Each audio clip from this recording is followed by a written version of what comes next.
ये बहुत अच्छा है, उनमें देख करके हम राग द्वेष करना चालू कर देते दोषों का। इसलिए दोष अजीब है, नैमित्तिक है, हमेशा रहने वाले नहीं है, नैमित्तिक है और बाहर से आगत है, ये कहीं स्वभाव से नहीं है, हमेशा एक से बने बने रहने वाले भी नहीं है, कहीं ना कभी कोई ना कोई अच्छा होता ही है। हाँ, बाहर से आगत है, कथनचित गुण जीवगत है। गुण जो होते हैं कुछ होते, दोष तो होते हैं नैमित्तिक, लेकिन गुण जो होते हैं वो जीवगत हैं। गुणों का स्वागत है, तुम्हें परमार्थ मिलेगा इस कार्य से, इस जीवन को अर्थ मिलेगा तुमसे। अगर आप मुझे गुणों का प्रदान कर दोगे तो मुझे क्या मिलेगा? जीवन मिलेगा, अर्थ मिलेगा तुमसे। मुझ में जल धारण करने की शक्ति, कुंभ कहता है अभी मैं जल धारण शक्ति नहीं है, मैं जल को ग्रहण नहीं कर सकती। अगर वो मेरे ऊपर गिर जाए तो मेरा जीवन क्या हो जाएगा? गल जाएगा। मेरे अंदर जल धारण की शक्ति जो तुम्हारी प्रतीक्षा कर रही है, आपकी मेरे जो अंदर जलगान शक्ति की प्रकट अभी नहीं है, वो कब आएगी? जब तक आपकी तुम्हारी प्रतीक्षा कर रही है उसकी पूरी अभिव्यक्ति में तुम्हारा सहयोग अनिवार्य है। उस जल धारण शक्ति को प्रकट करने में आपकी सहयोग, अगर तो आपका सहयोग नहीं रहेगा तो मुझ में अंदर वह शक्ति प्रकट होने वाली नहीं है। इसलिए वह शक्ति अनिवार्य है। ऐसा किसने निवेदन किया? कुंभ ने। किससे निवेदन किया? अग्नि से। तो अग्नि के सामने जब ऐसा कहा तो इस प्रकार करते हुए कुंभ का आशय विदित हुआ अग्नि को। कुंभ की भावनाएं जब उसने प्रदर्शित की तो आशय विदित हुआ अग्नि को। लो, मुख मुदित हुआ कुंभकार का। उसका मुख कैसा हुआ? उसने जब दोनों की वार्ता सुनी, कुंभकार कहता चलो मेरी समस्या का हल हो गया, अब मुझे कोई चिंता नहीं है। क्योंकि दोनों ने आपस में, एक कहावत है, एक बेटा हो नहीं, एक पिता के दो बेटे हो, आपस में लड़ रहे हो, लड़ाई हो गई हो, वो कहता मैं ऐसा नहीं करूंगा, वो कहता मैं ऐसा नहीं करूंगा, दोनों विवाद कर रहे हो और आखिरकार पिता सोचता अब क्या होगा, ये दोनों तो लड़ रहे हैं, अब इनको कौन समझाए क्या होगा। लेकिन बीच में कहीं ना कहीं उपदेश उन्हें मिल जाता है, दोनों समझा जाते हैं, समझ जाते हैं और समझ जाने के बाद दोनों गले मिल जाते हैं, चलो अब हम मिलके कार्य करेंगे। तो पिता बड़े खुश होते हैं कि चलो भाई दोनों आपस में समझौता हो गया, बड़ा अच्छा हुआ, समझ गए, ये अपना कार्य अच्छे से करेंगे। वही हुआ कि कुंभ और अग्नि का संवाद सुनकर के कुंभकार बड़ा प्रसन्न हो गया, मेरी यात्रा, मेरा काम सफल होने वाला है। वही हुआ, कुंभ का आशय विदित हुआ अग्नि को। लो, मुख पर मुदित हुआ कुंभकार का। शिल्पी के मुख पर पूर्ण खुल करके निराशा की रेखाएं आशा विश्वास पे पूरी तरह बदलकर आलस नहीं, निरालस लसी।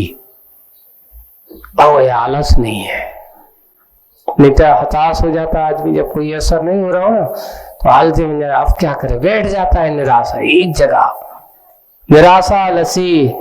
लो, देखते ही देखते सुरसुराती सुलगती गई अग्नि, और अग्नि ने अपना काम चालू कर दिया।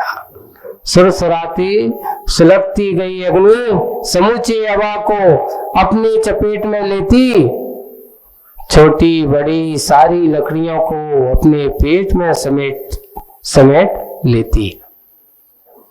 सारी छोटी लकड़ियां हैं, बड़ी लकड़ियां हैं, सबको समेट लेती। आषाढ़ की घनी गरजती भीतिदा मेघ घटाएं सी, जैसे कैसी हो रही है अब, जब आग लग गई अभी में, तो उस समय ऐसी दशा हो गई जैसे आषाढ़ माह में जब बादल आपस में टकराते हैं और टकराते हैं तो कैसी गरज थी, भीतिदा यानी भय देने वाली। जब उसकी आवाज होती ना मेघ गर्जना, तो आदमी शांत बैठा और एकदम आवाज आती तो कैसा हो जाता है, चमक जाता है। भीतिदा, भीति को देने वाले, ऐसे भीतिदा मेघ घटा ऐसी, कज्जल काली धूम की गोलियां, कज्जल यानी काली, बिल्कुल काली धूम की गोलियां, अविकल उलगने लगा हवा, धुआं निकल रहा है, गोलियां एक की बाद लच्छे की लच्छे जैसे घूमता, धुआं को देखना जब निकलता तो कैसे निकलते, ऐसे गोल गोल गोल गोल जैसे गोलियां सी निकल रही हो। अविकल उगलने लगा हवा, हवा के चारों ओर लगभग 30-40 गज क्षेत्र प्रकाश से शून्य हो गया। इतना धुआं, चारों तरफ धुआं ही धुआं है, 30-40 गज का एरिया प्रकाश से शून्य हो गया। सो ऐसा प्रतीत होने लगा कि तम प्रभा महामही ही हो। तम प्रभा यानी धुआं के समान जो तम प्रभा पृथ्वी है उसके समान महामही ही कहीं विशुद्ध तम को ऊपर प्रेरित कर रही हो। धूमिल छोभिल क्षेत्र से बाहर आ देख, शिल्पी ने हवा दिखाई ही नहीं उसे, क्योंकि धुआं में चारों तरफ उस हवा ने, उसमें हवा भी नहीं दिखाई दे रहा, इतना धुआं हो गया। वह बाहर आ देखा, शिल्पी ने हवा दिखाई ही नहीं उसे, इतनी भयावह यहाँ की स्थिति है बाहरी। फिर भीतर क्या पूछो, बाहर जब ये दशा है तो भीतर की क्या दशा हो रही होगी। बाहर तो हमें पूरा ऐसा वो मन में सोच रहा है, पूरा का पूरा हवा धूम से भर उठा, तीव्र गति से धूम घूम रहा है हवा में। धूम यानी धुआं, और क्या हो रहा है, घूम रहा है हवा में। प्रलय कालीन चक्रवात सम, जैसे प्रलय काल में चक्रवात होता है ना, ऐसा घूम घूम करके ऊपर जा रहा है और सब कुछ नहीं, मात्र धूम धूम धूम। फल स्वरूप इधर कुंभकार का माथा घूम रहा, कुंभ की बात मत पूछो। कुंभ की बात, जब कुंभकार का माथा घूम रहा है धुआं देख करके, तो अब जो साक्षात उस आग का सामना कर रहा है उसका क्या हो रहा होगा, ऐसा सोचता है। कुंभ की बात मत पूछो। तो कुंभ के मुख में, उदर में, आंखों में, कानों में, नाकों के छेदों में धूम ही धूम घुट रहा है। आंखों से आंसू नहीं, आंसू यानी प्राण निकलने को है। आंसू यानी प्राण, आंसू यानी आंखों से आंसू, और अश्रु जो शब्द होता है प्राण का एक पर्यायवाची नाम है, तो इसको कहते हैं अश्रु यानी प्राण। प्राण निकलने को है, परंतु बाहर से भीतर घुसने वाला धूम प्राणों को बाहर निकलने नहीं देता। नाक की नाड़ी नहीं सी रही कुंभ की, धूम्र की तेज गंध से, फिर भी पूरी शक्ति लगा करके नाक से पूरक आयाम के माध्यम से उदर में घूम को पूरा कर कुंभ ने कुंभक प्राणायाम किया। अब यहां देखो योगा आ गया आपको, क्या किया इसने? योगा आ गया। देखो पूरी शक्ति लगाई नाक से, जिससे अपन कहते ना अनुलोम विलोम आप लोग करते हो, और हमारे यहाँ ये अनुलोम विलोम तो ये अभी आज के नाम हो गए। सही उसको कहा है रेचक है, पूरक है, कुंभक है, ये शब्द ज्ञानार्णव के हैं। आज उसको उन्होंने नाम क्या दे दिया? अनुलोम विलोम। एक से लेना दूसरों से छोड़ना, विलोम का अर्थ होता है एक से लेना दूसरे से कुछ समय। पूरक, पूरक का अर्थ होता है रोक करके रखना कुछ समय। इसे यहां मुखमाटी में योगा की पूरी शक्ति लगाकर नाक से पूरक आयाम के माध्यम से, पूरक आयाम खींचना, पूरा का पूरा ऐसा माध्यम से उधर में घूम को पूर्ण कर दिया, और कुंभ ने कुंभ प्राणायाम किया। रेचक वहां रुक करके, जैसे जो ध्यान की सिद्धि में साधकतम है, निरोग योग तरु का मूल है। ऐसा योगा, ऐसे योग के माध्यम से, योगा के माध्यम से वह अपने आप को बिल्कुल और अच्छा बनाता जा रहा है। अर्थात आपको ऐसे आग के समय पर वहां कुंभ के माध्यम से यहाँ पर योगा कराने की बात कही जा रही है। आपसे एक और बात कहें, जब आप तकलीफ में हो तभी एक बहुत अच्छी बात आती, जिस समय आदमी को गुस्सा आ रही हो बहुत, देखिए आपको गुस्सा को कंट्रोल करने के उपाय क्या है। तो उन्होंने लिखा, बहुत अच्छा बात कही, जब आदमी को गुस्सा आई तो सबसे पहला काम करो, थोड़ा सा टहलने लगो अच्छी खुली जगह में, वहां से छोड़ करके दूसरी जगह आ जाओ, पहला काम। दूसरा काम क्या होता है? दूसरा काम ये होता है कि टहलने के बाद फिर तुम थोड़ा सा शांत मन से, यानी ये कहो कि एकांत मौन हो जाओ, जवाब मत दो। अब आप कहोगे महाराज ये इसमें तो और गुस्सा बढ़ती है। फिर दूसरा, टहलने के बाद कोई अच्छी चीज है गुनगुना चालू कर दो, नवोरियंताड़म एक बार पढ़ना चालू करो, गुस्सा आ रही हो तो। नवो सिद्धाड़म, नवो आयरियाड़म, नवो अध्यायाड़म, नमो लोए। इतना कह के तो देखो आप, इतना टाइम रहता कहाँ है उस समय। आप लोग कहते हो टाइम ही नहीं मिलता ऐसा नवोरियंताड़म कहने का। थोड़ा सा शांत हो, और ज्यादा आ रही हो थोड़ा सा आधा गिलास पानी पी लो,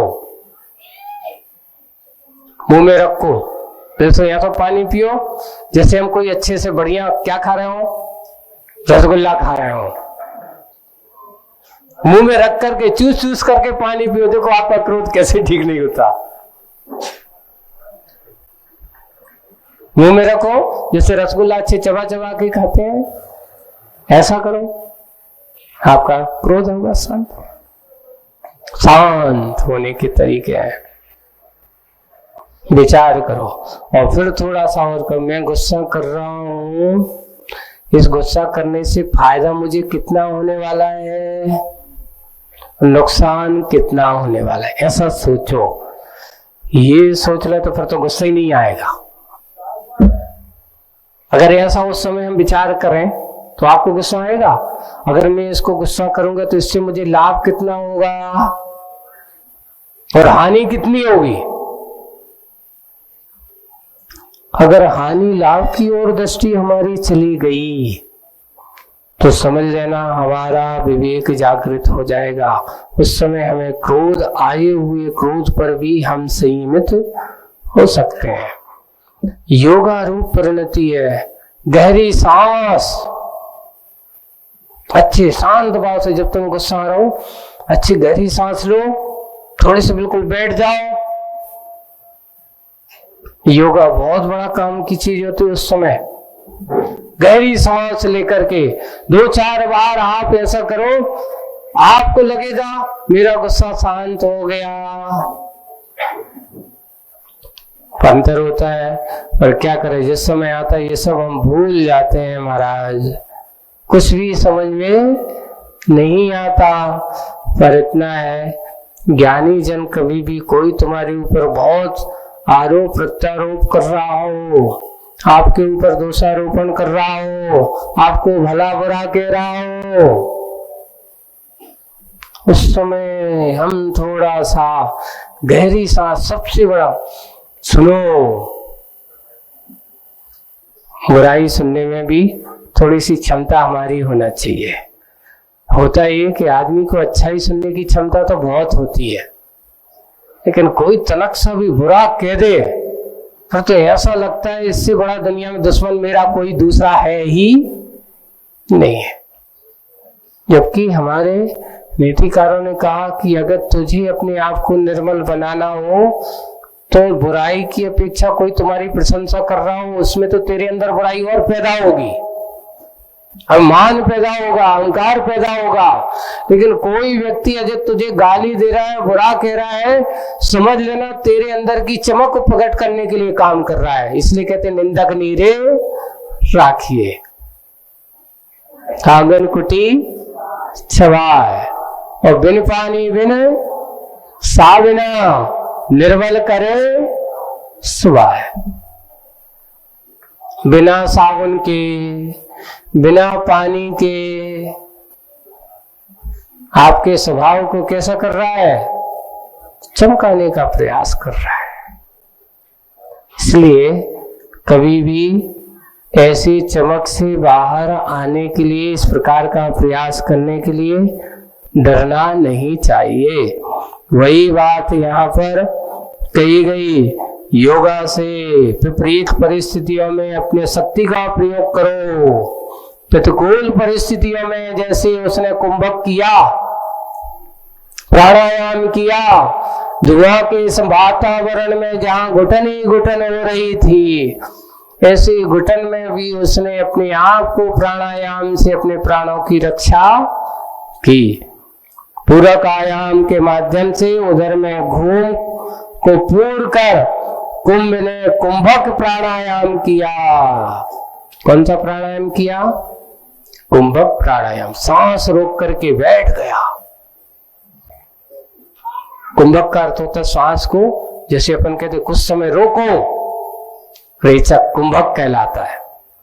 और रोक करके जब वो प्राण वायु आपके अंदर जाती है, आपके अंदर के पूरे संचार चेतना को जागृत करती है, सक्रिय करती है, ऐसा तो उसको सक्रिय करते हुए कुंभक प्राणायाम किया। उसको जब कुंभक प्राणायाम करता है, एकाग्रता होती है, ध्यान की सिद्धि का साधक तम है निरोग योग तरीका प्राणायाम। और अब मैं आग लगने के बाद अब घड़े का पकने का कार्य हो रहा है, आगे का कार्य क्या होगा अब अपन समझेंगे बाद में। आज बस इतना ही। बोलिए परम पूज्य आचार्य गुरुवर श्री विद्यासागर जी महाराज की।